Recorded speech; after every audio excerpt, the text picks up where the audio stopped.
That didn't work. Yeah, this is becoming a recurring theme here. Experiments like this, that, well, they just don't work, and quite honestly, I don't know why.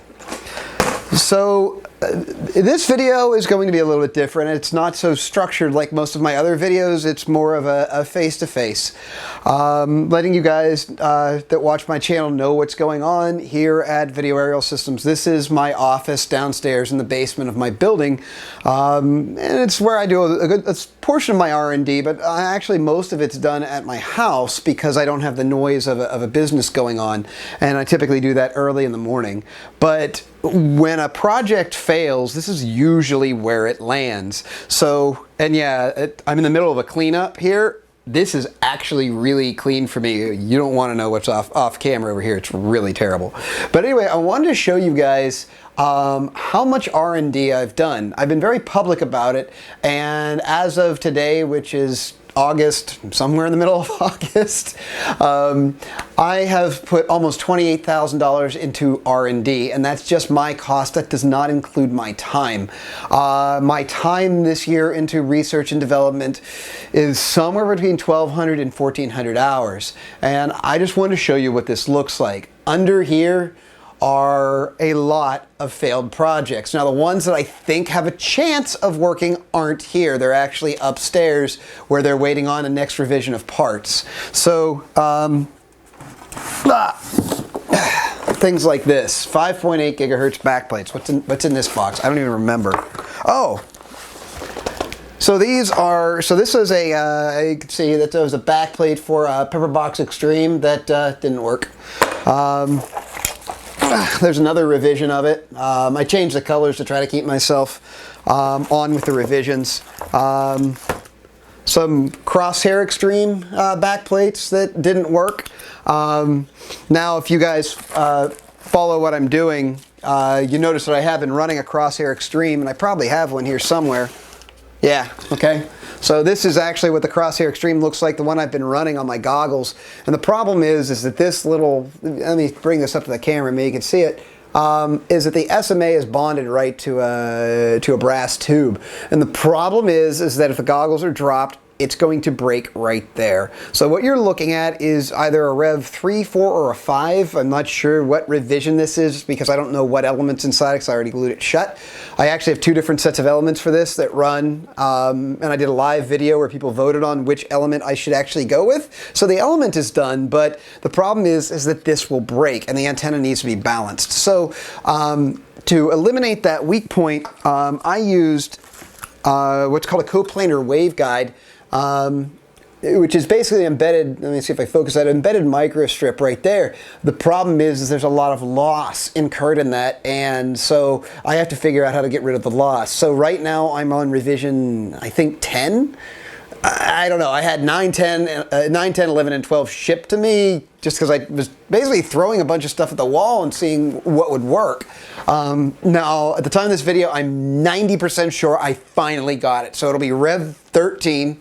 Go figure, it's a lucky number in this case, and I think it's going to work, so yeah. But these are Crosshair backplates, where I try to do the exact same thing, because I don't know if you've followed the Crosshair, if you've used one. Several people have been breaking them, and so I have been using a coplanar waveguide. If you look at the Crosshair Rev 4, the one that's out at the time of this video, they're built like this, but this is one of the failed boards. That's just one of the boxes. By the way, the cost of everything in this box is probably about $800 to $900. It's a lot of money to spend on a failure. That's just one of them. In fact, this is a small one.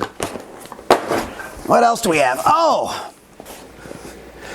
Failed boards for the Minion. So, you know, I have to order 100 pieces at a time. These boards didn't work. Each of those boards is $1.86, so that's $180 there. Another 180. Another 180. More. And yeah, all of those failed. So yeah, there's almost another $1,000. And we got more. Oh, this was a 1.3 gigahertz project. So this, as you saw in the beginning here, was a 1.3 gigahertz. I'm trying to make a smaller one. This was my first attempt at it. It uses the ion technology, and it was called the Pentago. So you can see in here is an embedded circuit board, and you can see how it's kind of broken at the corners, and it kind of has this L shape and wraps around, and it wraps around a dipole. Strangely enough, it actually worked. But the bandwidth was very narrow, and it's kind of big on the size. So, you know, then I changed it from this big, and I actually compressed it down to this size, and this actually worked too. But again, that's really, really big. And it was kind of a pain in the butt to make. There were some other problems with it, you know. That was another prototype of me actually bringing the height down. So there's, I think that, yeah, it was like this. Still way too big. But, hey, I learned something. I learned that it, well, just isn't worth pursuing. So I actually abandoned this one. Let's see what else I have down here. Oh, yeah. The predecessor to this is this.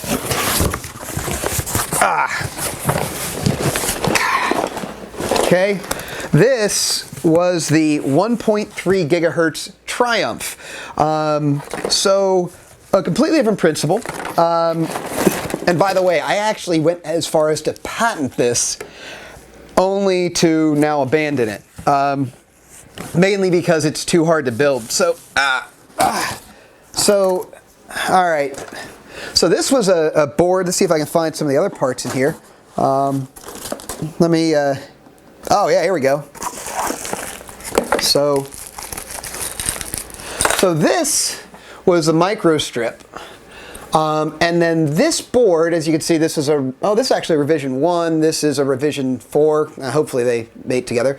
So it goes, the board gets attached there. You solder this point, you solder that point. And then you can see here that these are broken and snapped like this. And they wrap, it wraps all the way around.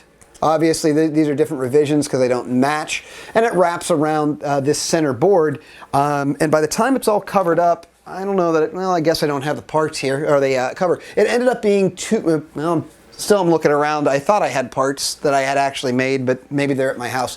It ended up being a 2-inch by 2-inch by 2-inch cube. So a little bit smaller than the Pentago over here, but yeah.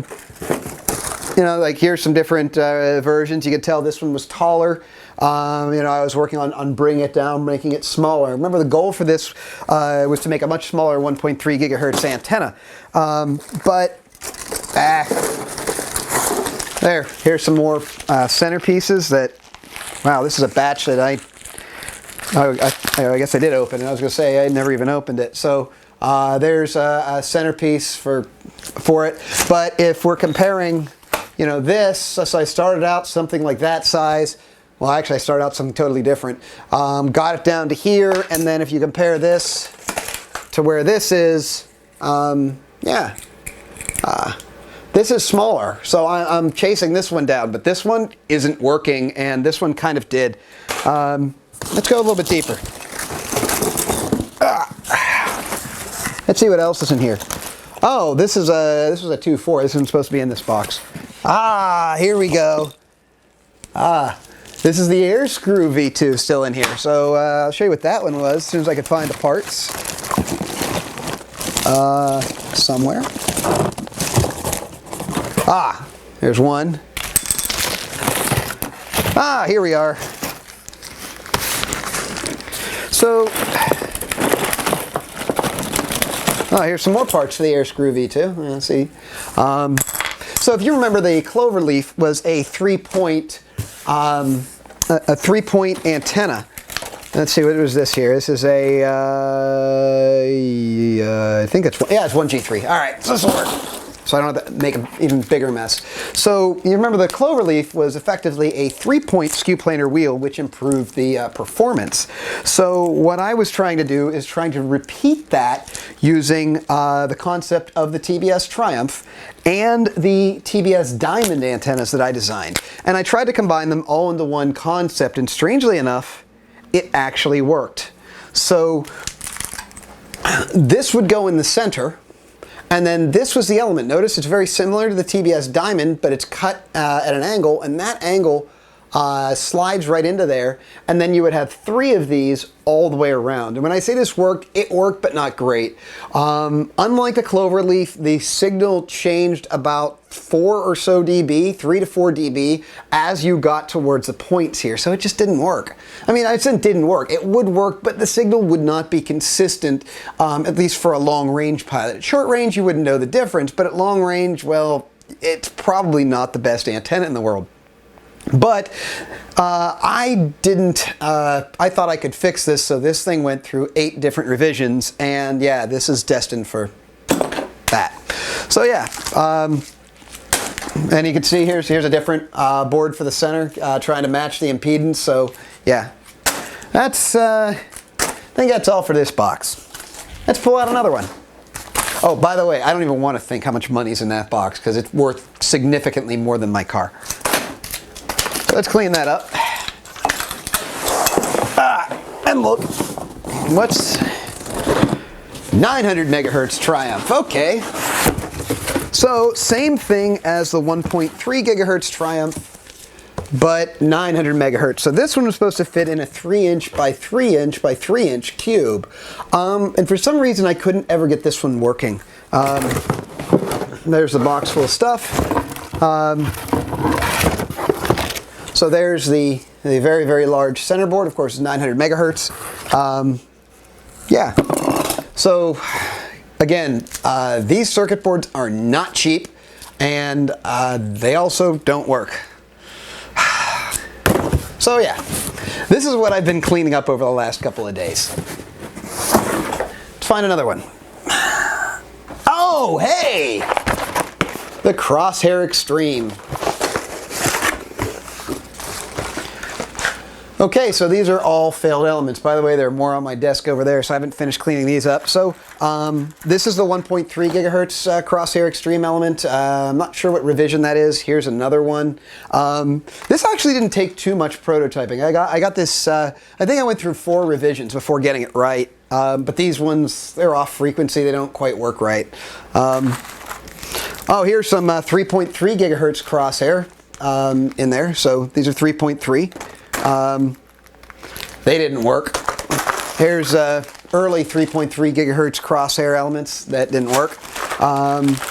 Hey, 5.8 gigahertz Crosshair Extreme elements. I was trying to use a less expensive material. This is a FR4, and found out it just detuned the antenna too much. So yeah, these are not being used. And then I changed over, and those are pretty inexpensive. But then I changed over to a flex PCB. As you can see, it's marked original. There's the marked Rev 2. Each one of these bags here cost me about, I think they were $256 a piece. And they have 100, because it's flex PCBs. You can't get a small run, or it costs basically, there's menial difference. So there's the Rev 2 flex PCB Crosshair Extreme, which this is a Form 2. There's a different form in there somewhere here. But yeah, oh, here's another revision. Yeah. These ones hit 6100 megahertz, but had good axial ratios, so I knew I was on track. So this is probably the revision 3. These are the Rev 2s. Yeah, this is expensive. So this, right here in this box is, I don't know, probably $1,500, $2,000 wasted. Yes, the 2.4 gigahertz. Not going to spend a whole lot of time on this, but there are my 2.4 gigahertz Airscrew V2 elements, and there's the 2.4 gigahertz Triumph V2. Quite a few parts in there. Again, don't want to think about how much that cost me, because it gets depressing. Ooh! 5.8 gigahertz Mad Mushroom V2. Now this one actually worked out. So these are just the failed attempts. So to try to cut down on the cost of the circuit board, the PCBs, I was getting the elements interlocked like that, so I could just go ahead and snap them off. And because when you're talking about very small PCBs, it actually gets more expensive to make very, very small ones. And they would mount around, actually this is one of the ones that worked really well here. So these are the micro strips, as I call them. So very similar to the Airscrew, it's just 5 elements, which actually closed up those weak spots that I had mentioned. Dimensions are a little bit different because you have 5 elements and a center point and instead of 3. And obviously the keyway is not quite mating there. It should be, but oh, there it goes. Yeah, so it just kind of snaps on, then you solder top and bottom, and yeah. So this one did turn out fine, but you can see that's a lot of failed parts for a miniature 5.8 gigahertz antenna. Of course, this antenna isn't done at the time of this video because I can't get my ultrasonic welder to bond the cover without absolutely destroying them. So yeah, let's see what else is down here. Oh, this guy. So I wanted a better Moxon rectangle, and you know, Moxon isn't, you know, I had the diamond antenna, you know, this actually worked on the first try. That never happens. But this actually worked perfectly on the first try. But I wanted something with higher gain. While this works great for 433, you know, some people might want a little bit more gain. So I combined this with the idea of the closed loop antenna, and I ended up with that. It works, but do you really want to mount this on your radio? Yeah, when I designed this, I had no idea of the scale. Oops.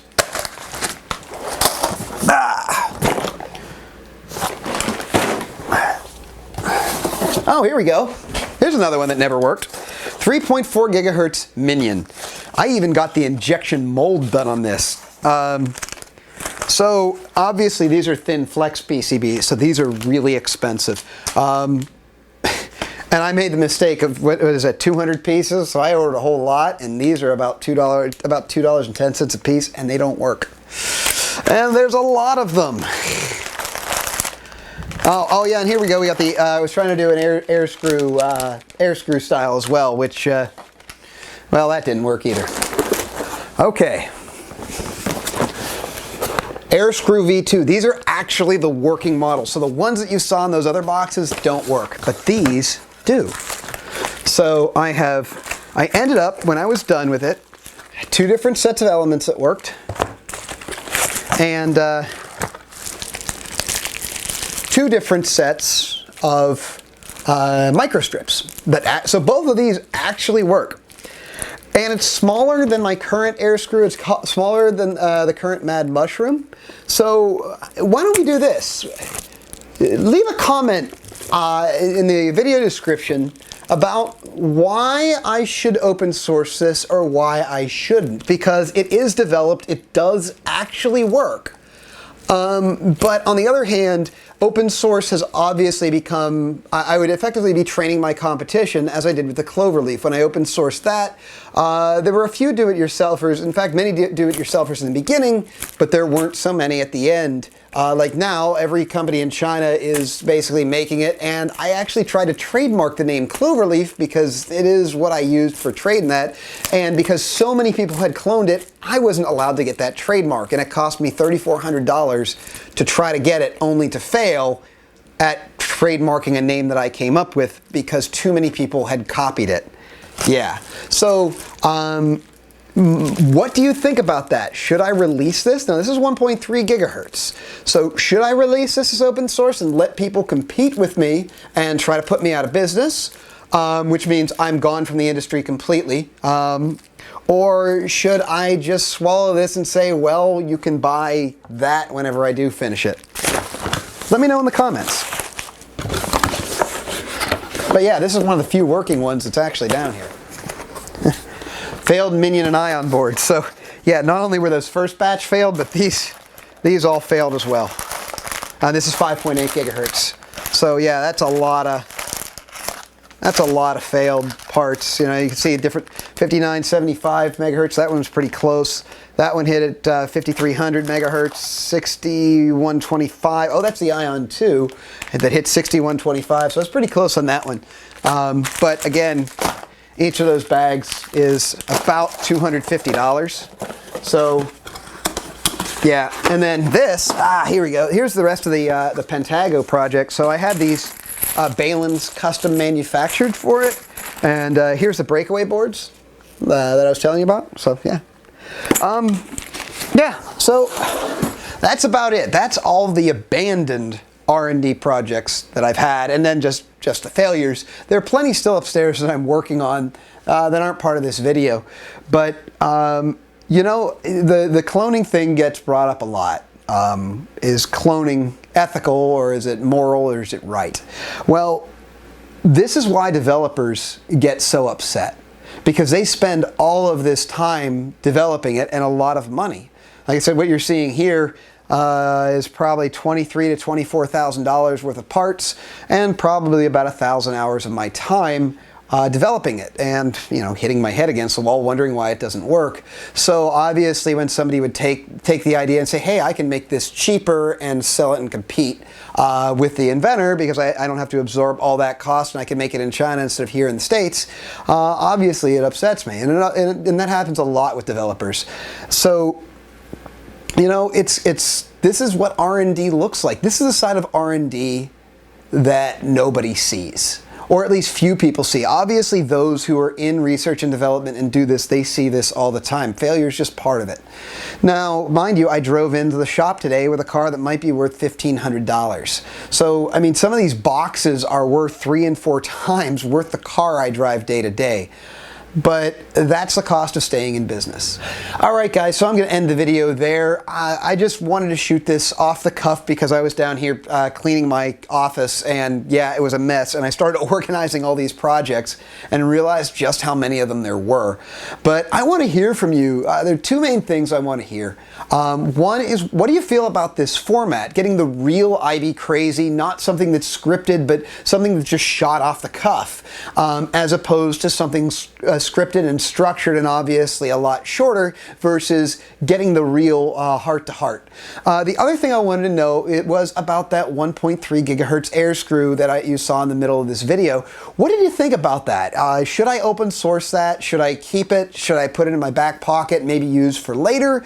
Or should it just vanish forever? Because obviously the side of that is, if I open source it, that's great. That allows a lot of do-it-yourselfers to download my Gerber files, go to a PCB manufacturer and make their own antennas. But it also opens the floodgates for an antenna that's smaller than what I currently have, obviously not as small as what I'm developing, but is super, super cheap to make, and it very well, I know, is going to compete with my own business. Because, you know, as much as I might feel it's immoral to take somebody's innovation and then market it against them, obviously a lot of people feel very differently. So let me know about those 2 things in the comments below, and I'll see you in the next video. As always, keep 'em flying.